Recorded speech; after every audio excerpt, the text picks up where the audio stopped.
তো good morning বন্ধুরা, সবাইকে স্বাগত পার্ট 3 অফ দীঘা ট্যুর।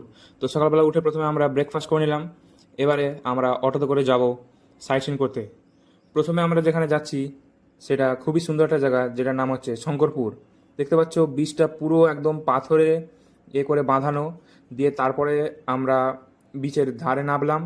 এখন জোয়ার চলছে, তাই জলটা অনেকটাই উঁচু অবধি উঠে আসছিল, দেখতেই পাচ্ছ। আর চারিদিকে অনেক লোকজন এসছে, আর খুবই গরম। আমরা ওয়েদার দেখে গেছিলাম এখানে, তখন কলকাতায় 29 তারিখে বলছিল যে খুব ঝড় ফড়ারে হবে, কিন্তু সেসব কিছু হয়নি। সে এত গরম, মাথা ব্যথা খারাপ হয়ে যাচ্ছে। তো দেখতে পাচ্ছ জল একদম উপর অব্দি উঠে আসছে। নেক্সট আমরা চলে এলাম নায়কালী মন্দির। এই মন্দিরটি 350 বছরেরও পুরানো। আর আমরা যখন 3 বছর আগে এসেছিলাম তখন এসব কিছু ছিলই না, মানে এত কিছু ডেভেলপ হয়নি, অনেক কিছুই চেঞ্জ করেছে।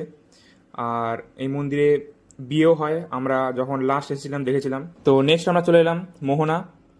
জানোই এখান থেকে অল ইন্ডিয়া মাছ ডেলিভারি হয়, আর খুবই কম দামে ভালো ভালো মাছ এখানে পেয়ে যাবে। দেখতেই পাচ্ছ ইলিশ মাছ, আর এই ইলিশ মাছ তো এখানে ফেমাস, অনেক লোক এখান থেকে মাছ নিয়ে যাচ্ছে। আমরাও মাছ কিনেছি। চলো প্রথমে আগে আমরা দেখে আসি মোহনাটা। আর একটা ডাব খেয়ে নিলাম, কারণ গরমেতে পুরো মাথা পাতা খারাপ হয়ে যাচ্ছে, খুবই গরম। এখন জোয়ার, তাই জলটা অনেকটা উঁচু অবধি চলে এসছে।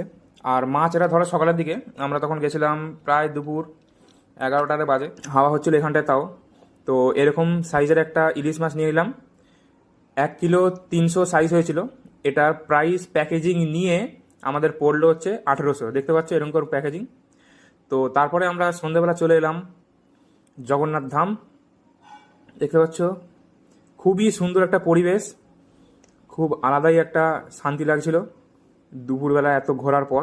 চলো দেখতে থাকো। অনেক লোক এসেছিল, আর ভিতরের ইন্টেরিয়ারটা পুরো এরকম পাথর দিয়ে, খুবই সুন্দর। তার উপরে সবে নতুন খুলেছে, তাই আরও এখন পরিষ্কার পরিচ্ছন্ন। আর এখান থেকে আমাদের জগন্নাথের দর্শনও হয়ে গেল। দেখতে পাচ্ছ খুবই সুন্দর। প্রচুর লোক এখানে ক্যামেরা নিয়ে এখন ভিডিও করছে। আর বাইরে দিকে এরকম জলেতে পদ্ম ফুল দিয়ে সাজানো, সে আরও সুন্দর, কি বলবো। প্রচুর লোক এখানে বসে আছে, দেখতে পাচ্ছ চারিদিকে। আমিও একটু ভিডিও শ্যুট করে নিলাম। আজকের মতন এতটাই। আবার দেখা হচ্ছে তোমাদের সঙ্গে একটা নতুন মিনি ব্লগেতে।